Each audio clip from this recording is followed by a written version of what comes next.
welcome to my channel. Hari ini hari Jumat tanggal 19 Januari 2024. Sambil nemanin aku pulang, perjalanan pulang ini ya. Aku pengen nanya ke sesuatu ke kalian ini. Apa kalian pernah merasakan sakit hati atau disakiti oleh orang lain? Saya yakin kalian semua pasti pernah ya. Nah, bagaimana sih cara untuk mengatasi perasaan terluka? Ketika kita merasa terluka, penting untuk mengambil langkah-langkah untuk menyembuhkan dan mengatasi perasaan tersebut. Ini ada beberapa saran yang bisa kalian lakukan. Yang pertama, berilah waktu pada dirimu untuk merasakan dan memproses perasaan tersebut. Jangan menekan atau mengabaikan emosi yang muncul. Izinkan dirimu untuk merasakan dan mengungkapkannya dengan cara yang aman, seperti menulis jurnal atau berbicara dengan seseorang yang dipercaya. Nah, yang kedua, temukan dukungan dari orang-orang terdekat, berbagi pengalaman dan perasaan.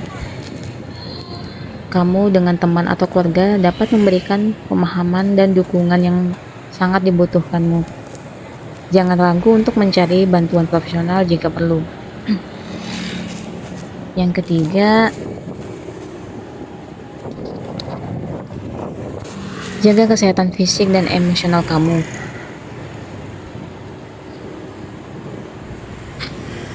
Lakukan kegiatan yang menyenangkan dan menyehatkan seperti olahraga, meditasi, dan hobi yang kamu nikmati. Fokus pada diri sendiri dan melakukan hal-hal yang memberi kamu kebahagiaan dan keseimbangan. Yang keempat, memaafkan diri sendiri dan orang lain. Memaafkan bukan berarti melupakan atau membenarkan perlakuan yang menyakitkan, tetapi lebih tentang melepaskan beban emosional yang kamu rasakan. Memaafkan membantu kamu melepaskan kebencian dan memulai proses penyembuhan. Dan yang kelima, belajar dari pengalaman tersebut, meninjau situasi dengan baik dan cari pelajaran yang dapat kamu ambil darinya. Pengalaman yang menyakitkan dapat menjadi kesempatan untuk tumbuh dan berkembang sebagai individu. Ingatlah bahwa proses penyembuhan itu membutuhkan waktu. Setiap orang memiliki cara yang berbeda dalam mengatasi perasaan terluka. Jadi pilihlah cara yang paling tepat dengan kamu.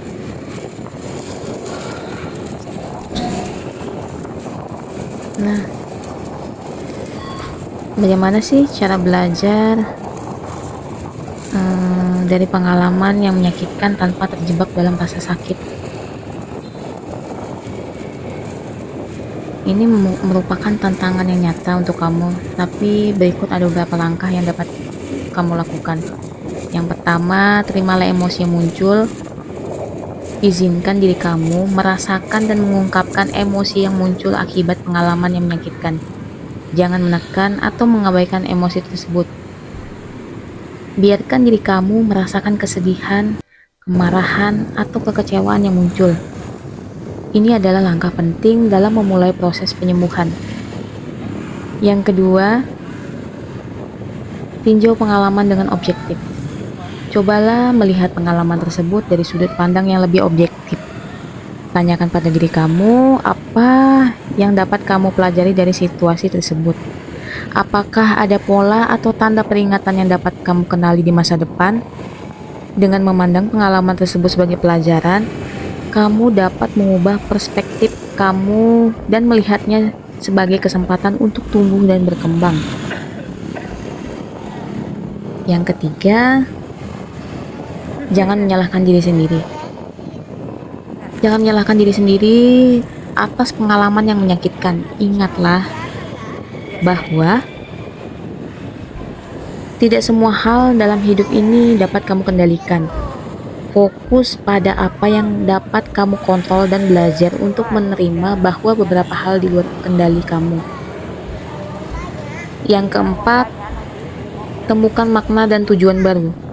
Setelah melalui pengalaman yang menyakitkan, kamu dapat mencari makna baru dalam hidup kamu. Pertanyaan seperti apa sih yang ingin saya cari, atau eh, apa yang benar-benar penting bagi saya. Ini dapat membantu kamu menemukan tujuan baru yang memberikan arti dan motivasi. Yang kelima, jaga keseimbangan dan praktekkan self-care. Selama proses belajar dan penyembuhan, penting untuk menjaga keseimbangan dan merawat diri sendiri. Luangkan waktu untuk melakukan hal-hal yang kamu nikmati, seperti berolahraga, meditasi, membaca, atau menghabiskan waktu dengan orang-orang yang kamu cintai. Prioritaskan kesehatan fisik dan emosional kamu. Dan yang keenam, cari bantuan jika diperlukan. Jika kamu merasa terjebak dalam rasa sakit atau kesulitan untuk belajar dari pengalaman tersebut, jangan ragu untuk mencari bantuan dari profesional seperti psikolog atau konselor. Mereka dapat memberikan panduan dan dukungan yang diperlukan dalam proses penyembuhan. Nah, ingatlah bahwa setiap orang memiliki waktu yang berbeda dalam proses belajar dari pengalaman yang menyakitkan. Bersabarlah dengan diri sendiri dan jangan ragu untuk mencari dukungan ketika kamu membutuhkannya. Kamu mampu melewati ini dan tumbuh menjadi pribadi yang lebih kuat. Tetaplah positif dan percaya pada dirimu.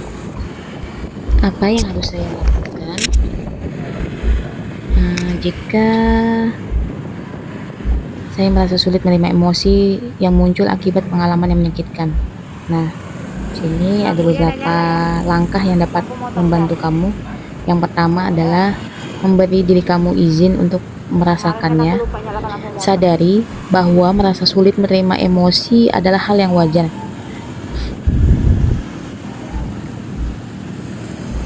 Jangan terlalu keras pada diri sendiri jika kamu mengalami kesulitan dalam menerima emosi tersebut.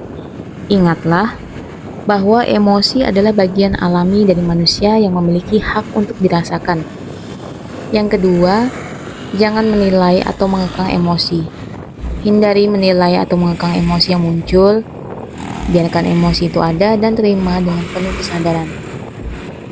Menghakimi atau menekan emosi hanya akan membuatnya semakin sulit untuk diterima.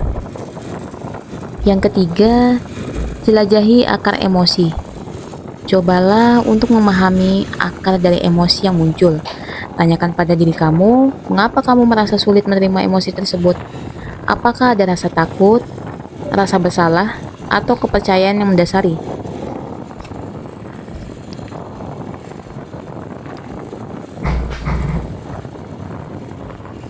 Mengidentifikasi akar emosi dapat membantu kamu memahami lebih dalam dan mengatasi kesulitan dalam menerimanya. Latih kesadaran diri. Yang keempat adalah melatih kesadaran diri. Praktikkan kesadaran diri dengan mengamati emosi yang muncul tanpa menghakiminya. Sadari kehadiran emosi tersebut, perhatikan sensasi fisik yang terkait, dan biarkan mereka ada tanpa mengidentifikasi diri kamu sepenuhnya dengan emosi tersebut. Ini akan membantu kamu mengembangkan keterhubungan yang lebih baik dengan emosi dan menerima mereka sebagai bagian dari diri kamu. Yang kelima, menemukan dukungan. Jika merasa sulit untuk menerima emosi sendirian, carilah dukungan dari orang-orang terdekat atau profesional yang dipercaya. Bicara dengan seseorang yang dapat mendengarkan dan memahami, membantu kamu merasa didukung dan lebih mampu menerima emosi yang muncul. Yang keenam, menggunakan teknik relaksasi. Jika merasa sulit untuk menerima emosi sendirian, carilah dukungan dari orang-orang terdekat atau profesional yang dipercaya. Berbicara dengan seseorang yang dapat mendengarkan dan memahami dapat membantu kamu merasa didukung dan lebih mampu menerima emosi yang muncul.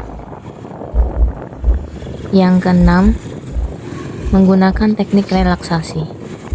Coba kalian praktekkan teknik relaksasi seperti meditasi, pernapasan dalam, atau yoga yang dapat membantu menenangkan pikiran dan tubuh.